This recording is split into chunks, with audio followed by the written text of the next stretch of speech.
Hello friends, હું છું અતુલ ટીટા અને આજે તમને હું જુનાગઢ ઉપરકોટની મુલાકાત છે એ કરાવીશ. તો મારો વિડીયો છે એ તમે એન્ડ સુધી જોજો, લાઈક કરજો, શેર કરજો અને સબસ્ક્રાઇબ કરજો. Thank you very much.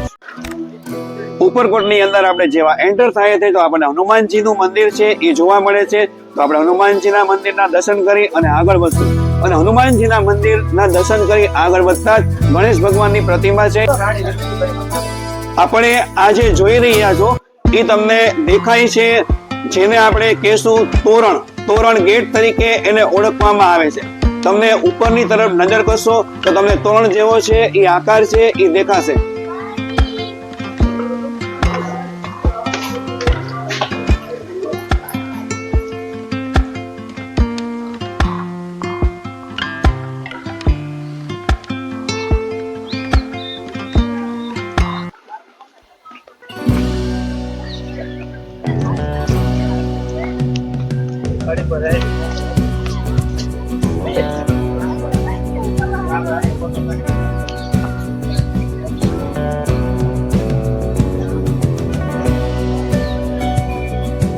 ઉપરકોટમાં જ્યાં આ નીલમ અને માણેક તોપ આવેલી છે ત્યાંથી તમે જોઈ શકશો કે જુનાગઢ સિટીના પણ દર્શન થાય છે.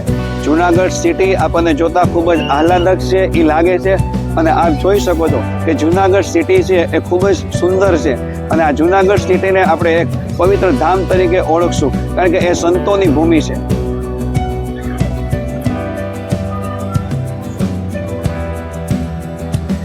નીલમ અને માણેક તોપ જોયા બાદ હવે આપણે જશું રાણક દેવીનો મહેલ. તો આ રાણક દેવીના મહેલની અંદર આપણે અંદર જતા પહેલા હું તમને બહારના કેટલાક દ્રશ્યો છે એ દેખાડીશ.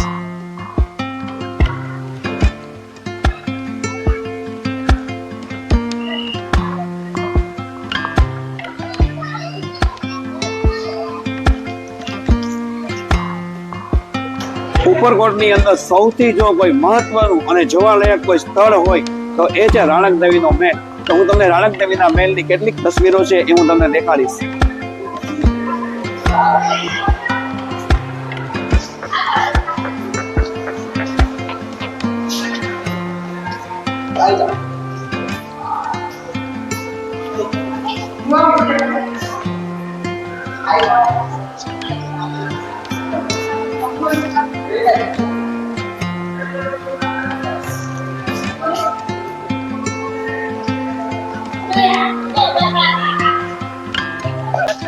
રાણક દેવીના મહેલની બહાર આવતા જ સેલ્ફી પોઈન્ટ જેવું છે, તો અહીંયા મેં સેલ્ફી પોઈન્ટની પણ મજા મારી. આપ પણ અહીંયા આવી અને સેલ્ફી પોઈન્ટની મજા મારી શકો છો અને આપ જોઈ શકો છો કે સુંદર લોકેશન છે એ કેટલું છે.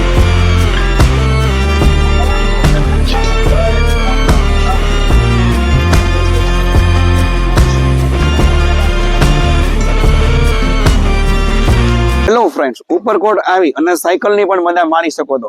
અહીં 1 કલાકનું ભાડું 50 રૂપિયા છે અને આ 50 રૂપિયામાં તમે સાયકલની પણ ઉપરકોટની અંદર મોજ છે એ માણી શકો છો. અને એક સાયકલનો પણ આખો રોમાંચક અનુભવ છે એ કરવાનો હોય છે. આપણે ઘરે આપણી પાસે સાયકલ હોય છે પણ આપણી પાસે સમય નથી હોતો ફેરવવાનો, પણ અહીં આવી અને એક રોમાંચક અનુભવ આપણે કરી શકીએ છીએ.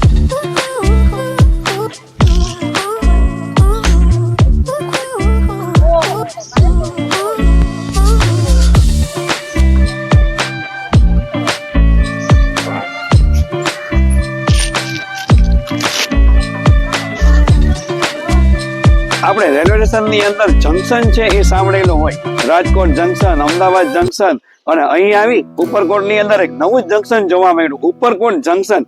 તો આ જંકશનમાં વળી નવું શું છે? તો આ જંકશનની અંદર તમે ખાણીપીણીનો આનંદ છે એ માણી શકો છો, જેમાં ઠંડા પીણા, આઈસ્ક્રીમ વગેરે વગેરે આપ જોઈ રહ્યા છો. મારી ડોટર છે એ જો આઈસ્ક્રીમ છે એ લઈ રહી છે.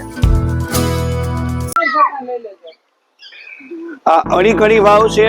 અડીકડી વાવ છે એ ખૂબ જ પૌરાણિક અને જૂની છે. અડીકડી વાવ અને નવઘણ કૂવો આ બંને માટે એક કહેવત છે અને એક યુક્તિ છે એ વર્ષોથી છે એ જાણીતી છે કે અડીકડી વાવ અને નવઘણ કૂવો ન જોયો હોય એ જીવતો મુવો. તો ચાલો, આ રૂબરૂ તો નથી આવી શકતા પણ હું તમને આ મોબાઈલની મદદથી છે વિડીયો ઉતારી અને તમને છે એ બતાડું છું.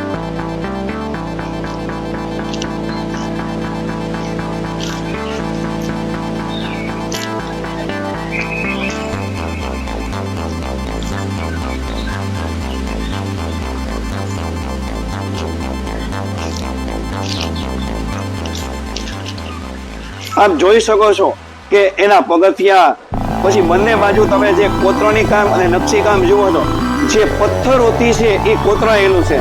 અને આ એક રોમાંચક એવો અનુભવ છે કે આ અનુભવ છે એ જીવનની અંદર ખૂબ જ એક વખત લેશો તો તમને ખૂબ જ છે એ આનંદ આવશે.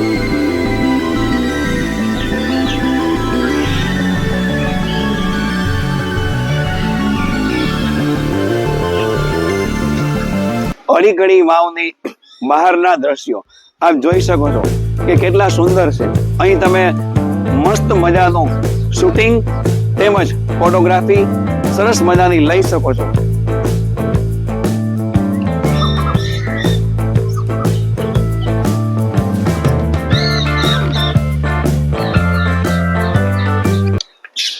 આગળ જે એક યુક્તિ બોલેલો હતો કે અડીકડી વાવ અને નવઘણ કૂવો ન જોયો હોય એ જીવતો કૂવો, તો આપણે આગળ અડીકડી વાવ છે એ મેં દેખાડી. હવે તમને નવઘણ કૂવો છે એ દેખાડું છું. નવઘણ કૂવાની અંદર નીચે પગથિયા છે અને આ પગથિયા દ્વારા આપ નવઘણ કૂવો છે એ તમે જોઈ શકો છો.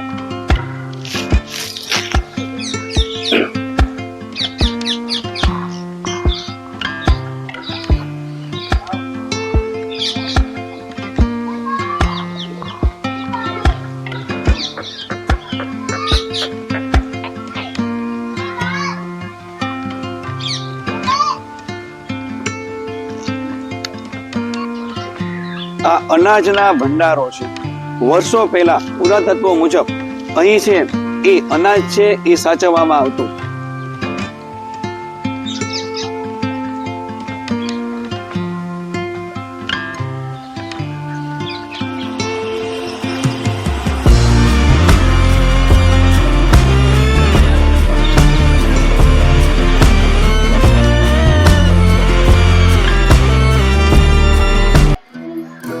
એક્ઝેક્ટ મારી પાછળ તમે જોઈ રહ્યા છો એ તળાવ છે અને આ તળાવ મારફત સમગ્ર જુનાગઢ શહેરને પાણી છે એ પૂરું પાડવામાં આવે છે.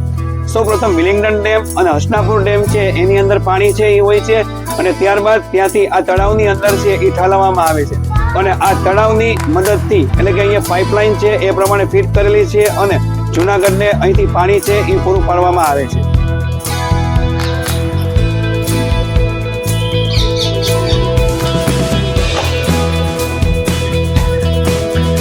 હેલો ફ્રેન્ડ્સ, મેં ઉપરકોટ કિલ્લા વિશે તમને સંપૂર્ણ માહિતી છે આપી. તો મારો વિડીયો તમને જો ગમ્યો હોય તો લાઈક કરજો, શેર કરજો અને સબસ્ક્રાઇબ કરજો. Thank you so much.